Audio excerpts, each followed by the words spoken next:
各位观众朋友们，大家好，我们继续更新视频了那么这一期视频呢，我来跟大家聊一聊民用里面常用的一个很大的一个光油的种类，就是消极光油。不过在正式开始之前呢，先给自己做个广告吧。大家可以看一下，这一套呢是我这边新出的 AMG GT3 改 EVO 的这么一个改造套件。目前测试下来呢，只是一个 3D 打印的嘛，然后我把它简单的拆了一下支撑没有进行过任何的磨层纹和热修行的工作我们可以看到它的组合度呢是非常非常的好，因为我也是一直想要一套好的能够 EVO 的改件，能够让大家做起来更舒服。另外组合度好呢，也可以节省大量的修件的时间，那么所以就有了这一套打印件。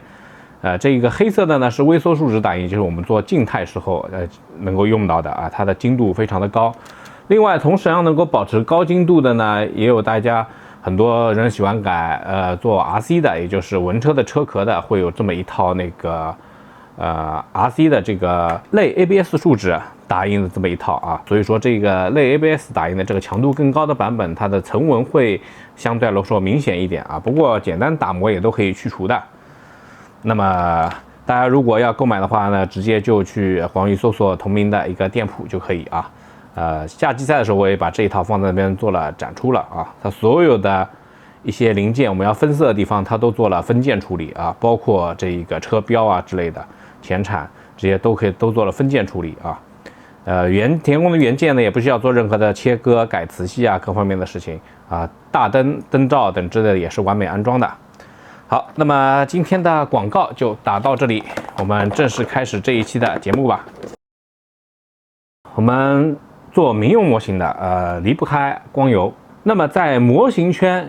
用到的光油里面，其实氨基并不是一个特别大的类。氨基其实在全球的做模型里面份额，我估计只能占到20%左右，有可能20都不到。那么在国内可能多一点要接近50%的比例会用到氨基。那么对于我们设备一般或者说经验不丰富的一些，或者说我想要做的更加的一些精细一点的话呢，很多时候呢还是推荐大家会使用这个消极光油那么对于民用常用的消极光油呢，我这边就把它来说一下种类吧。我这次主要跟大家聊到的就这3款一个是最常用的，也就是俊士的 GX100或者 GX112，它100和112的差别呢，其实就是这一个UV cut， 就是它有一个抗 UV 的功能112呢是有 UV cut 的，所以它会有一定的紫外线的耐受能力这就是唯一的区别其他方面区别不大。另外一个呢，就是这个现在可能买的话相对难买一点的一个 Finishers 的 Auto Clean 这一个消极光油。另外呢，就是盖亚这个大屏的 EX03基本上常用的就是这3种其他的效果都不如这3个来得好。那么这3个也是各有各自的优点和缺点，我们等会儿聊。那么首先我们说到消极光油，它相比于我们用氨基来说，它的优势在哪里？它的优势呢就在于我的漆膜厚度比较薄我每层我都是可控的大概我喷个6到7层之后，我总体的那个厚度会比氨基来的更薄一点，所以说它的边角的基漆或者说缝隙里面基漆的这种各种现象相对来说会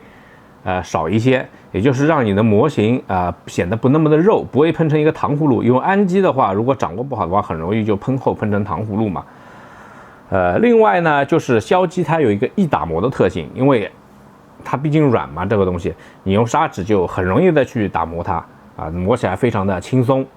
甚至呢我在打磨抛光消基的时候，我会跟大家说的嘛，如果你是从要抛光的，那么我建议直接省手的6000目开始磨，也是磨得动，也可以下肉。再去上抛光膏的话，它的划痕就比较浅，你不会整体抛完光之后不会有什么一些深划痕的残留的存在，而不像你用氨基的话，你必须2000目、3000目，如果中间砂纸打磨的不够，那么最后会有它的划痕的残留，导致返工。那么另一步说呢，就是硝基它的容错率比较高，硝基光油它的容错率是要比氨基来的大得多的。因为每层，如果比如说我发现有这一层啊掉了个灰尘啊或者什么，我大不了磨下去嘛，磨下去了之后再去喷这一个硝基，那么它是互溶的，它始终会形成一个整体的。氨基的话不行，氨基跟氨基都是不互溶的，氨基跟硝基也是不互溶的，它每一层都是一个单独的存在。另外一个说呢，就是比如说我在喷完光油抛光完之后，我外面要去做这种其他颜色的遮盖分色，那么氨基喷完之后，它表面非常的光滑，你再去喷硝基啊，其实它的附着力是不佳的。而硝基它外面再去喷其他的硝基漆分色，它互溶嘛，分色之后的牢固程度是非常高的。然后你分完色之后还能再去做分色，而不像氨基，你分完色之后再去做遮盖分色，那就可能有掉漆的风险了啊。那么就是说到这是一个硝基它的优势，一是不容易漏，第二好抛光好打磨，第三就是对抛光完之后再去做分色，相对来说非常的友好。那么我们不能一味的说它的优势，它肯定也有它的劣势啊，就是硝基光油，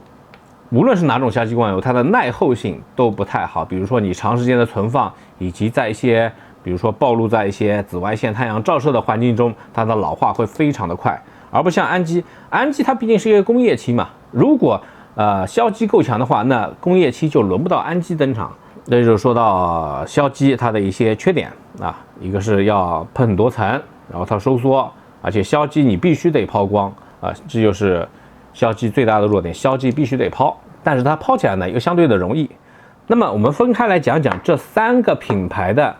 常用的硝基光油，它到底它的区别在哪里？那么首先讲一个这个俊士 G-100 和 G-112。那我们都是用同一个方式来讲，它的优势呢，它本身的流动性比较好，然后稀释比例的话也是大家随意稀释吧。一般来说，像这种的话，俊士的话一开始我先1:1稀释，去喷个2到3层比较那个浓的，然后在打磨掉橘皮之后，再去喷3到4层比较稀一点的啊，最后的效果可能是比这2款要来得好。另外呢，就是它其实这几种漆里面最软的。它是最好打磨、最好抛光的，但它的缺点呢，就是干燥时间它非常的长。比如说我喷6层这样的 GX 光油，那么一般来说我要放多久呢？至少得放1个月，因为它一直在不停的在收缩，它干燥非常慢。即使你用烘干箱去加速它的烘干，其实它也要那么久的时间，它干燥非常非常的慢啊。适合于什么呢？我有足够的时间，我一个车壳我喷了完这么多层之后，我就放在那不去管它了。我可能过1个月、2个月，我再继续来进行一些抛光工作，那么是可以的啊。它确实是非常的好用，效果也非常的好。这2款呢优缺点都类似，一个呢就是它的稀释比例也可以任意的去调，比如说先浓后稀这样的去喷。然后呢干燥速度非常的快，像 Finishes 这一款 Auto Clean。它这一款它的干燥，你大概喷3层，干燥3个整天就行了。EX100 其实也是3天，你喷厚了，就是喷到6层左右，就是最后为了最终的打磨抛光做准备的话，其实也就放1周就行了。而它的话可能会更快，你5天到5天左右，基本上就可以去下手去打磨抛光了，没问题了。所以说它这2个的最大特点就是干燥速度快，会比GX。俊士的 GX 这一期干燥快很多，但是也有一个很大的问题，就这2款漆都会裂啊，后期都会有开裂的现象发生，因为它干燥速度快，所以它就会容易裂，它的漆膜就更加容易裂。那么其实为了防止它这些办法呢，其实硝基有一个妙用，就比如说这一台满是水贴的 WRC 的雪铁龙 C3 赛车，那么我们贴完水贴之后，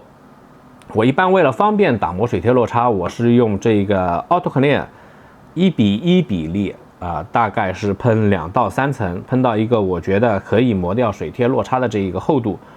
然后3天之后我去2000目砂纸把它的整个落差给磨平，磨平之后，然后我直接去覆盖氨基，因为氨基把这个硝基的光油给包裹住了以后呢，就会防止它进行后面的一些开裂的现象的发生。你硝基可以和氨基混用，这个是完全没有问题的啊，让你的打磨工作都能做到更加的有效率吧。那么最终我会跟大家聊一聊这个氨基光油的一些常用的喷涂手法吧。一般来说呢，稀释比例我们准备2个比例，一个是比较浓的，一个比较稀的。那我们就按照一个浓的叫做1:1，稀的叫做1:3啊，这个比例来进行调配。那浓的这个比例呢，我加标准稀释剂，能够让它干燥稍微快一点。稀的那个比例呢，我用慢干稀释剂，这样的话让它能够干的相对慢一点，流平性更好一点。那么怎么喷呢？首先我们2到3层我们就以3层为例，3层浓的，喷完之后等它干燥。干燥之后，我用2000目砂纸去整个所有的面去磨一遍，把它橘皮磨平，磨到全哑光的状态，再清洗干净，把里面缝隙里面那种打磨下来的灰尘全部清洗干净。干燥之后，然后我们去喷稀的，喷个3到4层。那么这个时候，整体上它的平整度就非常高了，橘皮已经不多了，就是它的橘皮不是那种大橘皮，是很细微的橘皮，起伏不多的。那么这个时候，我们再去拿6000目的砂纸，轻轻的去蹭一蹭，就把它的橘皮蹭掉了，然后在指尖上抛光膏，包下来，非常的亮，可以做到看不见任何的一些划痕的残留，就能做到这种漆面。对于一些初学者什么的，是比较容易去掌握的比较新手友好的。